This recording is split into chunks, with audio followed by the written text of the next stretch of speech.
So order placed to sell short at 114,416.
And we are getting one today, even if, of course, as you... New position opened on euro at 114,416. Short position. 7 years. So overall, it's your typical European compromise where every country will tell you it's a good deal for their government, their taxpayers on the country, and it's overall a good thing for the European Union. Thank you so much, Maria Tadeo, there in Brussels for us. Now, joining us this morning is Andrew Sheets, Chief Cross-Asset Strategist at Morgan Stanley. Andrew, great to have you on a pretty momentous day. When you look at the stock market performance, they seem to be okay with the deal. How long can it last? Yeah, well, look, I think it is important to step back and appreciate that this is a very big deal. It's very significant. It's, I think, been surprisingly close to the initial proposal, and it's happened quite fast. I mean, even though I felt, our call at Morgan Stanley was quite optimistic around the deal getting done, we still thought there was a good chance it might take kind of a second session, to kind of finally wrap things up. So the fact that they did it in this round is good news. And I do think it's helpful to the European story, where European assets have lagged for a long time, where they're generally cheaper. And so I do think that we can see some sustainable outperformance from the euro, from European equities here over the coming months. I think the bigger concern is that, this is one of several positive things that's happening in July, along with earnings season, along with maybe another U.S. fiscal package. Once we're out of July, those positive events are behind us. And so I think I'm more concerned in that August-September period, what's going to be then the next catalyst to take kind of the broader market higher. Yeah, and Andrew, you basically argue that over the next 2 months, the positive catalysts fade, there's seasonality getting worse, and near-term risks emerge. What does that all mean for stocks? Yeah, so I think it means a tougher period for stock markets. So there's that old saying, which is a great saying, that it's better to travel than arrive, and I do worry a little bit that as you're into August, you've arrived with a number of these factors that we're having a pretty good earnings season now, but that will be behind us. We've had a very successful European summit, but that will be behind us. That we do think that the U.S. will pass another round of fiscal stimulus around the end of the month. But again, that will be behind us. And even I think some of the good news on vaccine development, which is certainly very encouraging. Again, the kind of the phase 1 data will be behind us, and it will be some time while the market has to wait for what are the results of the phase 3 trials, which we think we might not get until sometime in October. So it's that kind of gap in news at a time when we do think there's some rising risk that some of the economic data momentum softens a little bit, and that you're into a period where, at least for U.S. assets, kind of August is when you can often start to see some worsening kind of pre-election performance, that the market starts to care more about the U.S. election. It's harder for people to take on new investment ahead of the election, and I think a lot of investors just decide to wait until they know the result before making their next investment. So what are your top picks, Andrew? Where do you find value from here? What kind of strategy should we be looking at, given that I guess some of the safer stocks are also look expensive? Well, that's a great point. I think complicating this, I would love to say, that we're the only ones who are concerned about, a slowdown in growth. I think the market's very concerned about a slowdown in growth. I think you see that in where bond yields are. I think you see that in where volatility is. I think exactly as you mentioned, I think you see that in how much a lot of these defensive stocks have outperformed. So it doesn't, I think, do. Stop on profit for Canadian dollar at 1.35041.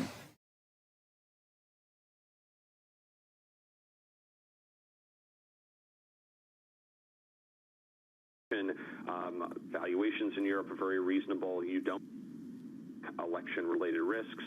I think also cash corporate bonds have a very positive dynamic behind them in that you've had very heavy issuance of this debt from April through now as companies have kind of rushed to grab financing while it was available.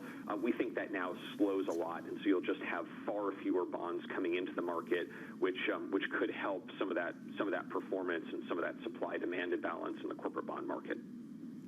Andrew, do you buy what central banks buy? Is that still a good strategy? I think in credit it is because I think there again you could have this kind of dual dynamic of the central banks are supporting the markets and providing a backstop to the market, and supply is then slowing down. But I think the tough thing there is I think if we look at, say, the government bond side, central banks have already pushed real yields down to record low levels. That obviously I think reduces the risk reward.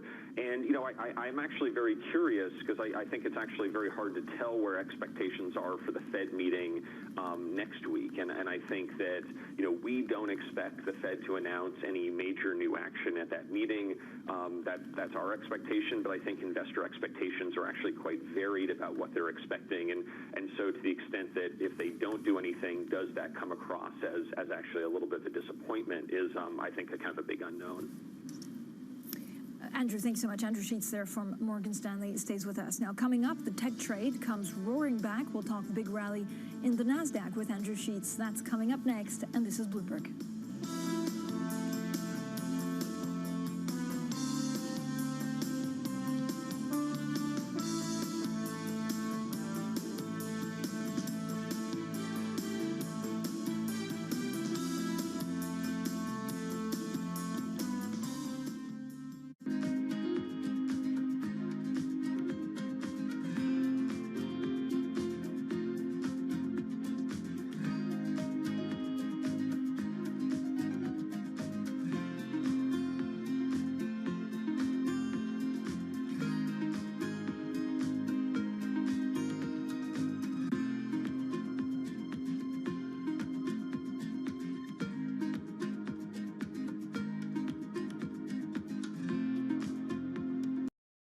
We close position on Canadian dollar at 135.041, profit £200.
It is critically important that the markets stay open in this time as opposed to trying to take breaks in the middle. I think that that'll just push off the situation a little bit, but actually could create other pent-up issues if you do close the markets.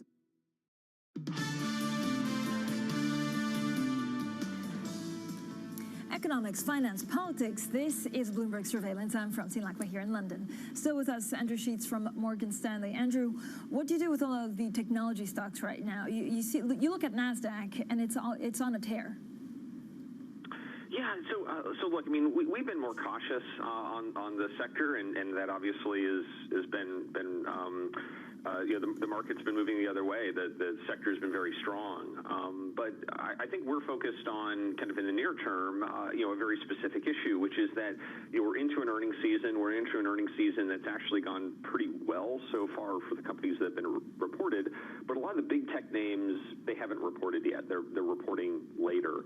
And not only are they reporting, later in the earnings season, they often haven't had their expectations be cut nearly as much as a lot of the names that have reported so far. So I do think this is going to be a really important earnings season, generally, but especially for a lot of the kind of the very popular kind of secular growth and tech names where earnings expectations have not really come down, where I think the market is expecting them to be quite immune in some ways from everything that's going on, and that might be the case given their business models, but it might not be given kind of how far-reaching the implications of this virus have been. And so, our concern is just simply that maybe those estimates are somewhat too high, and that causes some relative disappointment as we go through the earnings season.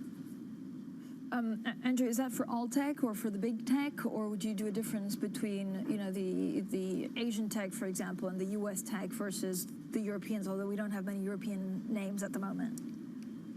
Yeah, so I do think this is maybe a slight relative advantage for Europe, because I don't think you have the same issue of overly optimistic earnings expectations. The earnings in Europe have been slashed dramatically, which we think creates actually just kind of a very easy bar to clear for Europe. And I do think in the U.S. you could see quite large differentiation between the tech names, because I'm sure you will see some names that are able to work through this and show that they really are less cyclical. They really are immune. They're really benefiting from this new environment that we're in. I think our concern though is just there will be enough names whose business models will prove more cyclical. And I think it's interesting. Morgan Stanley's analysts did a large survey of CFOs, and a result of that survey was actually a pretty sizable indication that companies are planning to cut their technology investment, just given companies are forced to cut costs given everything that's going on. So again, that to us indicates that the sector might not have quite the kind of the halo, the kind of the non-cyclicality that is currently being expected of it. But does that assume, Andrew, that once we have a vaccine or once this dies down, then we go back to working the way we used to? Yeah, I think there is a little bit of that assumption, and I think that actually the longer term picture of the market. I'm glad you brought that up, because I think that's really fascinating. You had some very positive vaccine news yesterday. We remain at Morgan Stanley quite constructive on the prospects that a vaccine ultimately will be successful, that we'll see one in wide circulation by the middle of the year. But you look at the bond markets, and you look at the way some of the markets are pricing also growth versus value, and some of these kind of secular growth names that have benefited from the current kind of abnormality. And the bond markets these names are really pricing a world that does not return to normal. You have very low bond yields, very flat yield curves out kind of as far as the eye can see. And so I actually find that the biggest kind of disconnect with some of the vaccine optimism is I think the more optimistic you get about a vaccine, I think the more optimistic you should be getting about the world returning to something that looks more normal. And it won't go back to exactly the way it was, but I think it could go back to being more normal than is kind of currently priced in. Andrew, what do you do with the gold right now? I'm hearing very different takes. I mean, we have a nice bump up for silver, but gold kind of seems to be the one to watch. Yeah, gold. So look, I think narratives matter, stories matter in the market, and I think gold has an excellent story behind it. That you have an environment where central banks are keeping policy very easy, where the dollar is set to weaken. That's our currency call at Morgan Stanley. Where there's a lot of uncertainty, all those things benefit gold. I think that the challenge for gold is, especially now, is translating that into actually kind of a more quantifiable justification for the price, because I think you could argue that the gold strength that you've had is going kind of further and farther than what you can explain by what's happening with the dollar or what's been happening with yield. So I think the story is still good. I don't see that story changing in the near term, but I do think that what would change potentially that story is actually going back to the previous question. The better the news that comes out of the vaccine side, the better the indication that things go back to normal. That would actually start to maybe undercut a little bit of gold's narrative. So, I don't think that changes in the next kind of month or two. But in terms of trying to express those themes, I would probably prefer to do it as simply being short the dollar itself rather than to try to do it via an instrument like gold. Andrew, thanks so much. Andrew Sheets there, Chief Cross-Asset Strategist at Morgan Stanley. Now, coming up, is the worst over for UBS? Well, the bank has signaled a return to buybacks and dividends. We'll bring you our interview with Chief Executive Sergio Ermotti later in the show. This is Bloomberg.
I'm placing stop on profit for euro at 114.39.6.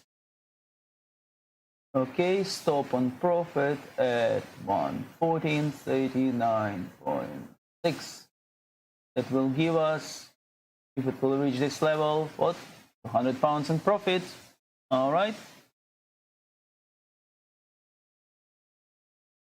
European Union leaders have agreed on a landmark stimulus package. Joining us now from Brussels, Guntram Wolf, director at Bruegel. Guntram, great to speak to you today. Now, you think this is a positive deal. Could this have happened, more integration of Europe and what we've seen signed off on, if we hadn't had a pandemic?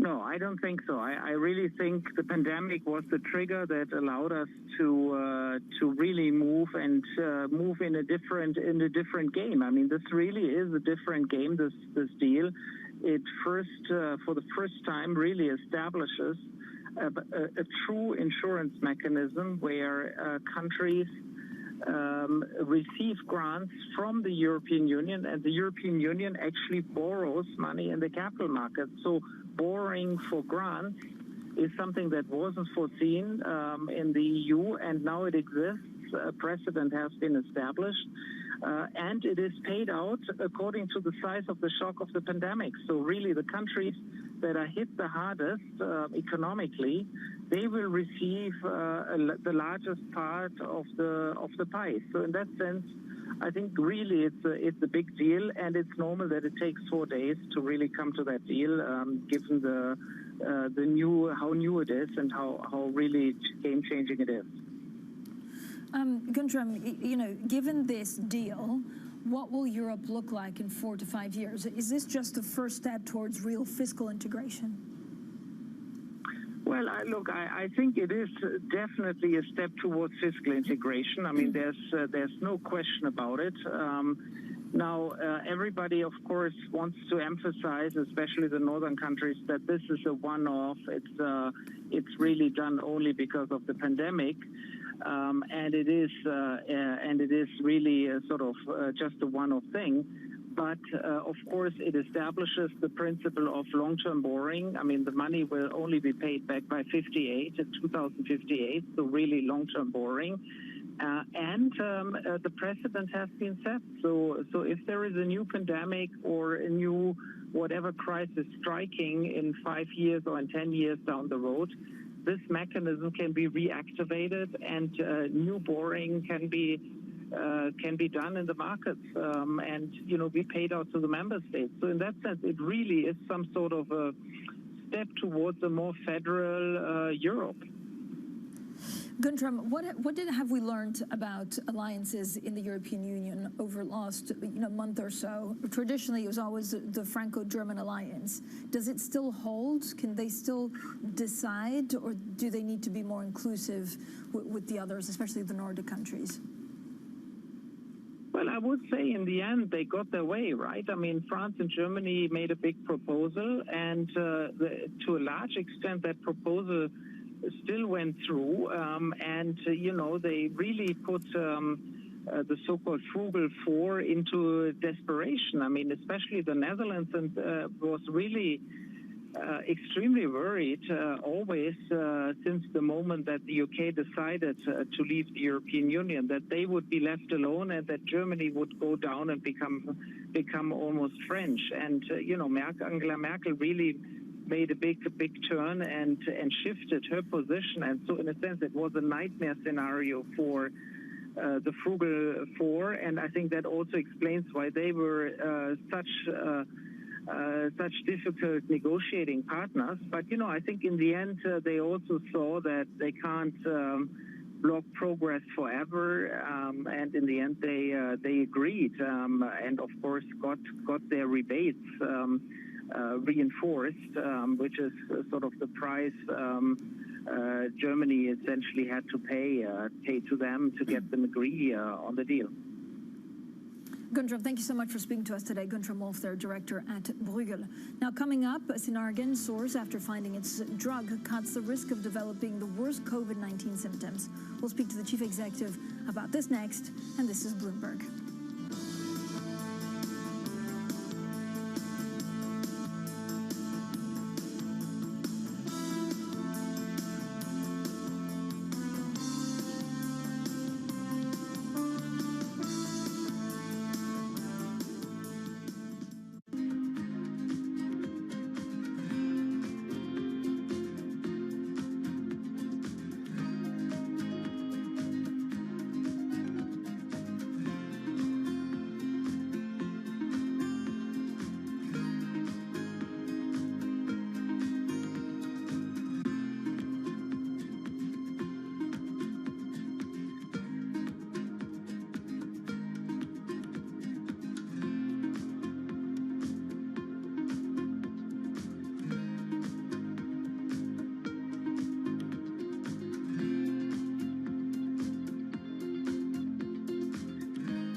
another day of risk off across the financial markets. We bring you special coverage of all the price action and implications here on Bloomberg Television.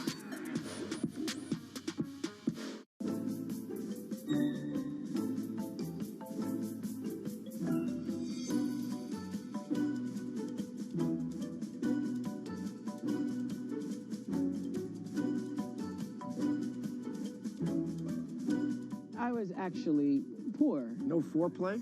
Eat your bag of Lay's with a smile on your face. If all the diseases have been taken, I'll take a tax.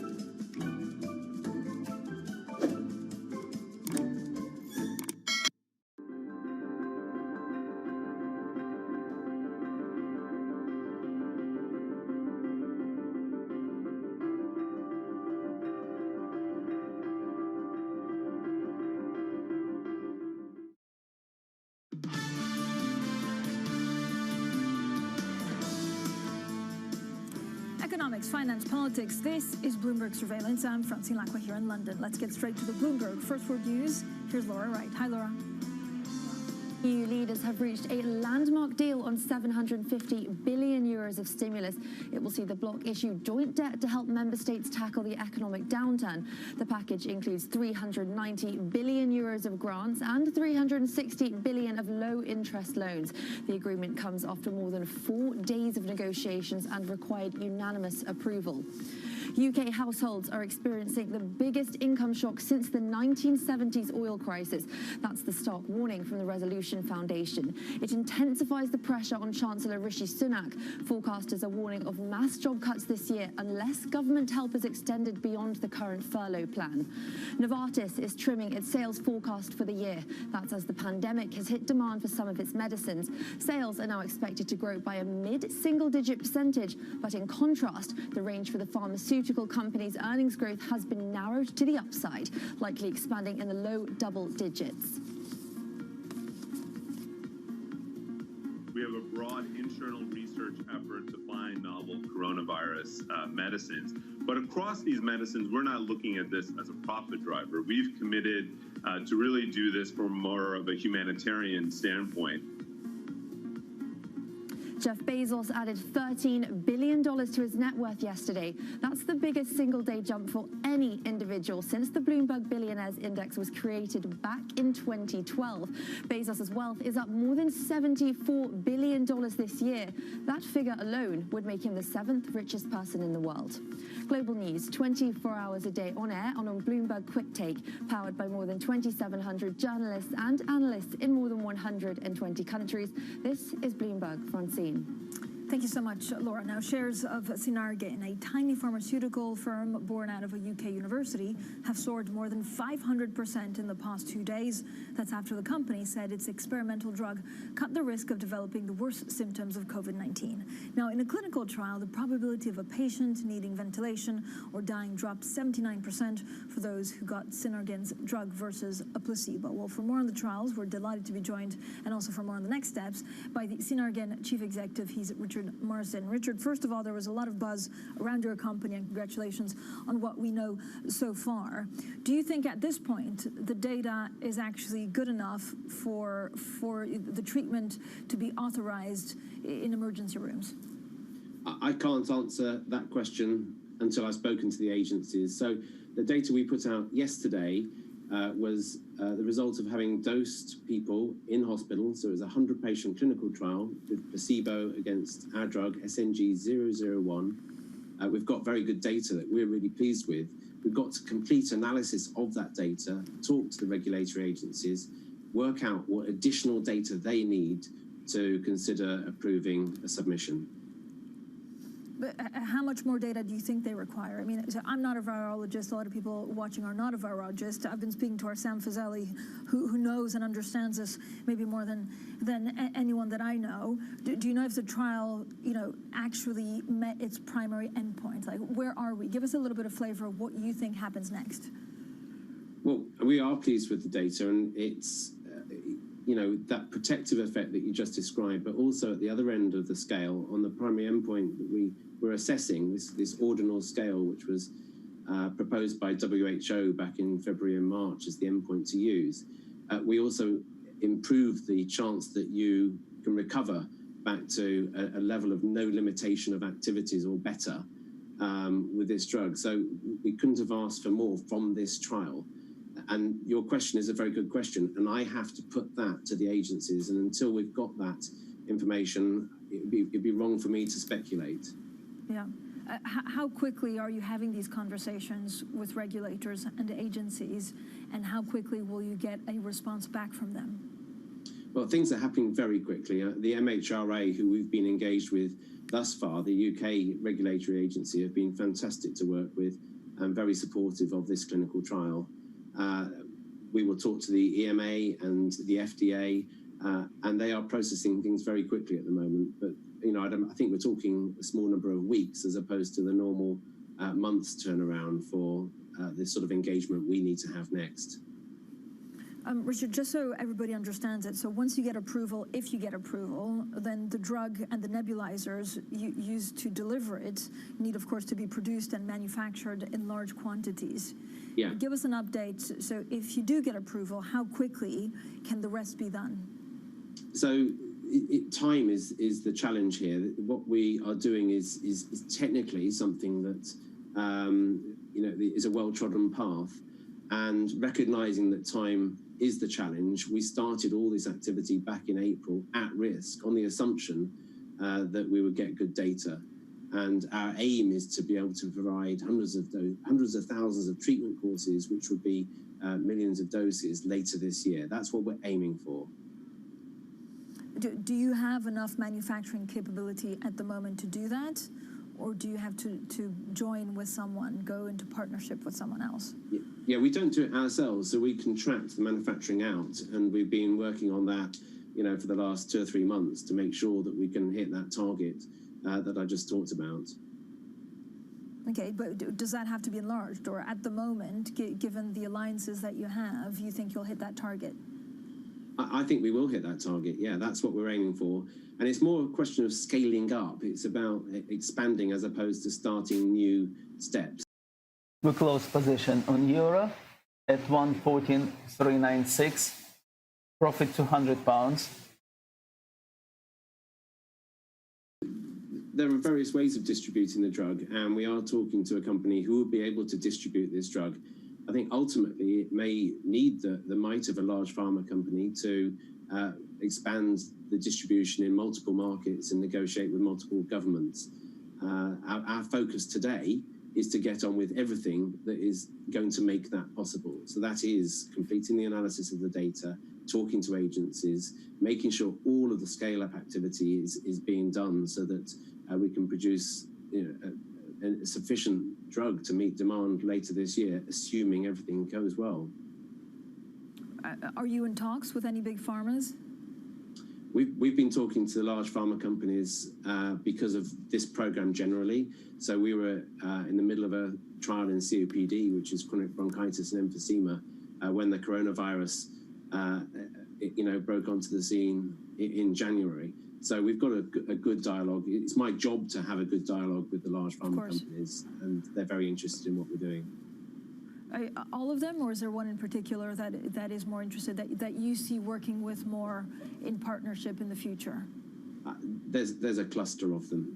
They have to be big, they have to be global, and generally interested in respiratory or infection or biologics. And you know, but there are plenty of them. Okay, Richard, thank you so much. We'll have to get you back on to have more of the details. Richard Marsden there, the Chief Executive.